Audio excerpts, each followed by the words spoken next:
Ayan, Pisces, Sun, Moon, Rising, and Venus placements. And of course, sa ating mga cross-watchers, magandang araw po sa inyong lahat.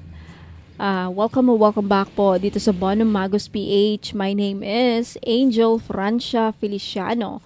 Now, in today's video, Pisces, alamin natin kung ano yung mga blessings na matatanggap ng ating mga Pisceans sa taong 2025.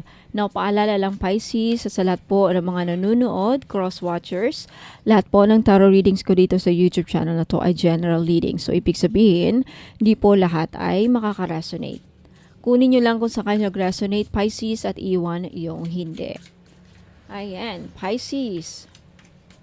First blessing na matatanggap ng ating mga Pisces sa year 2025 is Fortitude. You have the courageous lion. You need to reclaim the hidden power within. So, isa sa mga biyayang matatanggap ninyo, Pisces, is magkakaroon kayo ng power.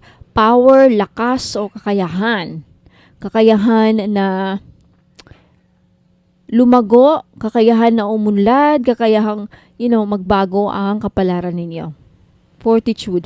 Kung may mga problema man nakakaharapin ninyo sa taong 2025, Pisces, madali mo lang ma-resolve or makakayanan ninyo. Okay? Makakayanan ninyo. Kasi isa sa mga biyaya matatanggap ninyo is lakas ng loob na malagpasan kung ano man mga problemang kakaharapin ninyo.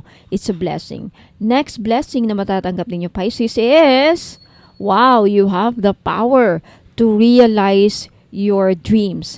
Sa taong 2025, Pisces, isa sa mga blessings na matatanggap ninyo is bibigyan kayo ni God, bibigyan kayo ng universe ng kakayahan or lakas or power, na matupad, to realize, matupad ang mga pangarap mo or mga, dreams, mga pangarap sa buhay.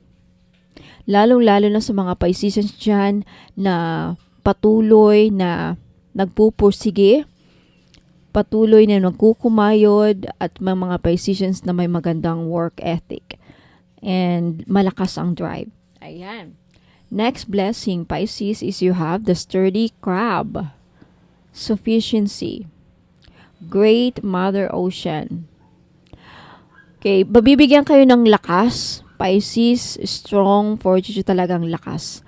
Lakas na makakaya mong gawin lahat sa taong 2025, no? Yan ang nakikita ko.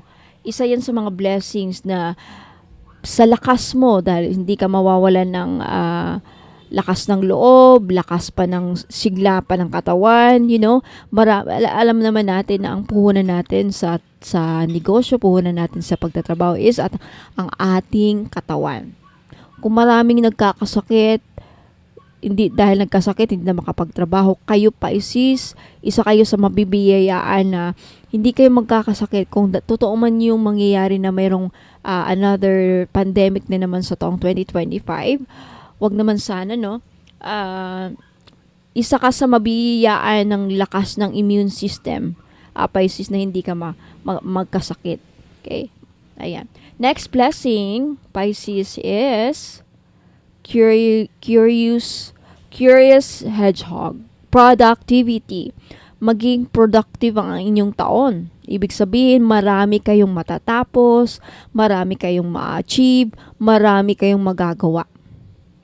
It's a blessing. Pag maraming magawa, ibig sabihin, maraming pagkakakitaan, maraming pagkakadiskartihan. Ayan.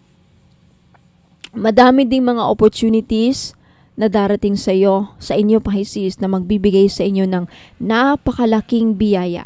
Okay? Ayan. Next blessing, Pisces, you have sensitive deer, clarity. Okay? Isa sa mga blessings na matatanggapin nyo, Pisces, sa taong 2025 is ang pagkakaroon ng clarity. Okay, maganda itong pagkakaroon ng clarity kasi pag may clarity ka, alam mo ang ginagawa mo. Alam mo ang gagawin mo. Klarong-klaro sa'yo. Parang mapa, ay dito ako pupunta, itong gagawin ko. Kasi kung wala tayong clarity sa ating buhay, delikado yan. Ibig sabihin, mali-mali ang mga desisyon na ating gagawin.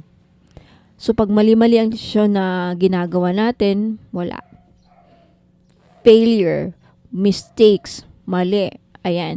So, maganda itong pagkakaroon ng clarity. Alam mo mga gagawin mo. Hindi ka magkakamali sa mga desisyon na gagawin mo sa taong 2025. Okay. I want to make sure na nakikita nyo yung cards. Ayan. Next blessing, Pisces, you have peaceful dove.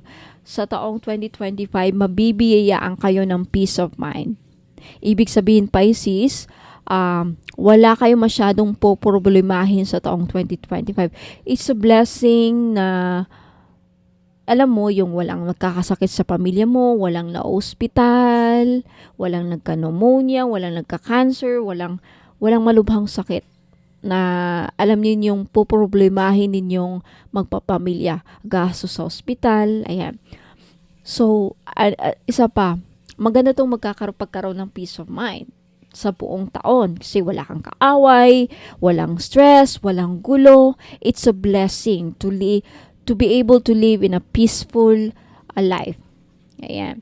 Next blessing, Pisces, you have advancement. Wow! Borging Badger, advancement. Ibig sabihin, pag-usad, pag-unlad. May kaunlaran na mangyayari sa inyong buhay sa taong 2025, Pisces. Isa yan sa mga blessings na matatanggap ninyo. Kaunlaran sa negosyo, kaunlaran sa inyong kaperahan, kaunlaran sa inyong karera. Yun nga, karera, trabaho, negosyo, kaperahan, advancement.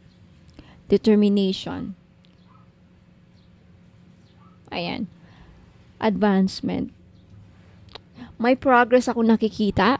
Okay? May progress, may pag-unlad, may pag-expand, no? Sa may mga negosyo dyan na Pisces, mukhang mag-i-expand ang inyong negosyo, lalawak, maraming makakakilala, maging patok, something like that. Next blessing, Pisces, you have busy hummingbird. Enjoy the sweetness of life. Is sweetness, excitement, and cheerfulness. Okay, isa sa mga blessings na matatanggap ninyo, Pisces, is happiness and joy and excitement. And sweetness. Ibig sabihin talagang ang taong 2025 para sa inyo, Pisces, is napakasaya. Magbibigay sa iyo ng masaya. You will love your year 2025. Okay. Again this is a general reading. So, ibig sabihin, di lahat ay maswerteng pala rin ng ganito. But, may chance kung ikaw ay Pisces, then definitely isa ka siguro sa maswerteng Pisces na mabibiyayaan ng pamumuhay na masagana, sweetness, cheerfulness, yung bang mabuhay na walang gulo, blooming, masagana, prosperous, puno ng excitement, puro adventure, puro lakad-lakad, pasyal-pasyal, para bang, wow, mapapasana all sila sa pamumuhay mo sa taong 2025. Wala kang pinoproblema, ini-enjoy mo lang ang buhay mo, mukhang sa taong 2025, marami sa inyo, Pisces, ang kakainggitan ang lifestyle. I'm seeing there's a lot of dito although hindi naman extravagant, para bang out of all people or out of your friends, ikaw yung walang pinoproblema, sarap ng buhay mo, parang siniswerte ka, sweetness, ang sarap ng buhay, ang parang sarap ng buhay ni Pisces. Easy lang, parang ganon. Talagang, ang nasa sense ko na energy to, kakainggitan ka. Kakainggitan ka, Pisces, kasi mukhang ang sarap nga ng buhay mo sa taong 2025.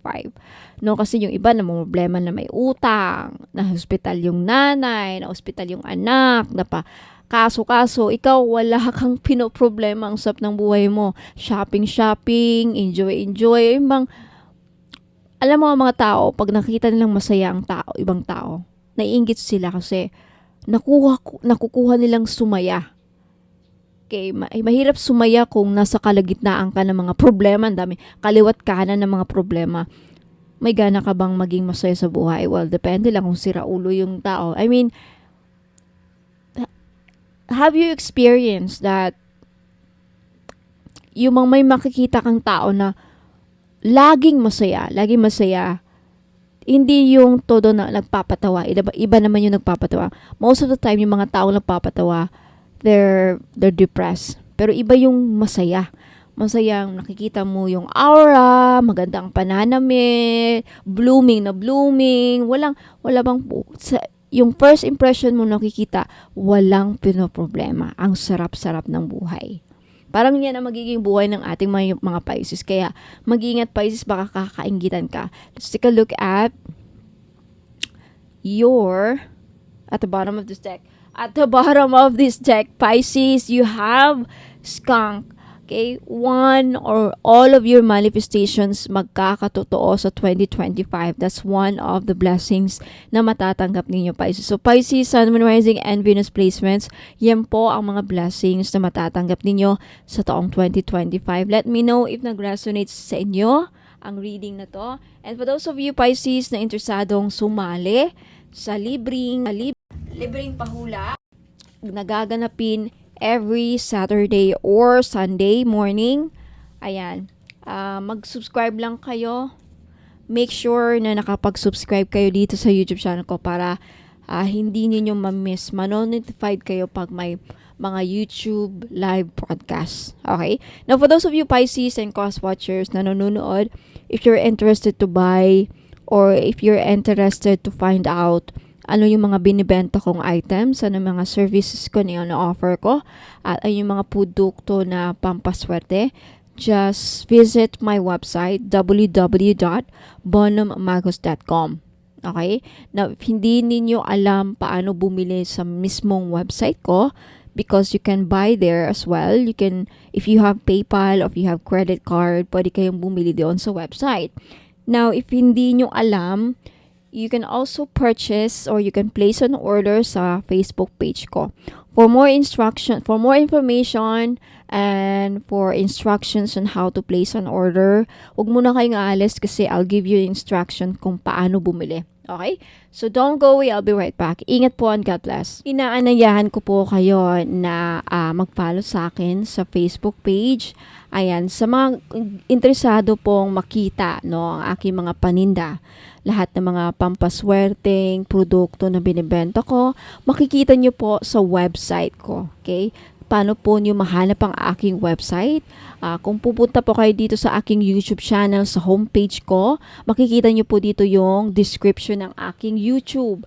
Ayan po. Pag i-click nyo yan, makikita nyo po yung description ng aking YouTube channel. Sa pinakababa po, nandyan po ang mga links ng aking website at Facebook page. And to make sure po na ako po ang napafollow ninyo sa Facebook page at hindi po yung gumagaya sa akin na scammer, mag-ingat po kasi may gumagaya po sa Facebook page ko. Pati profile pic ko, pati mga postings ko, pati lahat na ng mga pinopost ko, ginagaya, live selling, lahat na ginagaya. Pero hindi lang po nila magagaya yung mode of payment ko. Lagi ko po kayong papaalahanin na yung mode of payment ko po, 3 lamang po. Okay? GCash, CIMB Bank, at Maya Wallet. Wala po akong BDO, wala po akong BPI. Yung bank ko po, iisa lang. CIMB Bank lang po. At iisang pangalan lang po ang magre-receive ng inyong pambayad. Angel Francia Feliciano. Pag iba pong pangalan ang papadalhan ng inyong pambayad, ingat po, scammer po yan. Baka akala nyo ako yung isang Bono Magos na nakakausap nyo, but then magugulat kayo, hindi Angel Francia Feliciano ang papadala nyo ng pera. Scammer po yan, mag-ingat po, hindi po ako yan. Okay? So ayan po, now punta lang kayo dito sa aking YouTube channel homepage, and then makikita nyo yung description ng aking YouTube, at sa pinakababa andyan po yung links ng aking website. Sa website po, makikita nyo po ang lahat ng produkto na meron ako. Okay, kung nakikita nyo yan, may dalawang nakalinya dyan sa taas. I-click nyo lang yan at then lalabas na po yung mga menu. Makikita nyo dyan yung mga bracelets and amulets. Ayan, i-click nyo lamang yan and then lalabas na dyan yung mga bracelet. I-click nyo lamang yung picture. Yan, para makita nyo yung description ng mga product ko. Nakasulat dyan yung benefits, paano gamitin, instruction, ayan. Balik na naman kayo. Ayan. Andyan po lahat. Yung services ko, yung tarot reading, magkano, and then yung mga spell jars nakalagay po dyan. Although hindi pa totally tapos yung website ko kasi ongoing pa rin, under construction pa rin, pero at least meron na kayong makikita mga produkto and then pwede na kayong bumili. Paano bumili? Kung hindi kayo sanay na bumili dito sa website ko, okay, pwede naman dito kayo bumili kung may mga card kayo, mga PayPal kayo, may PayPal kayo. Pero kung wala, okay, just take a screenshot. Okay, so gusto nyong bilhin ng mga crystal necklace, ayan, i-click nyo lang yan mga madam at sir, yung mga picture para makita ninyo. Lalabas yung mga description, makikita, mababasa ninyo kung para saan tong crystal na to. Take a screenshot of the item, and then, pagkatapos yun ang makuha, pagtapos na kayo sa mga screenshot ninyo, screenshot nyo na yung mga gusto nyong bilhin, ipadala nyo po dito sa Facebook page. Dito po kayo mag-click to make sure na ako po yung napafollow ninyo. Ayan. Mariredirect kayo din. I-message nyo sa akin yung mga, ipadala nyo sa akin sa messenger yung mga screenshot ninyo na nakuha nyo sa aking website. And then dun po ang ating transaction. Okay? So maraming salamat. Ingat po sa mga scammers ngayon. Okay? Ingat po and good luck. Maraming salamat po.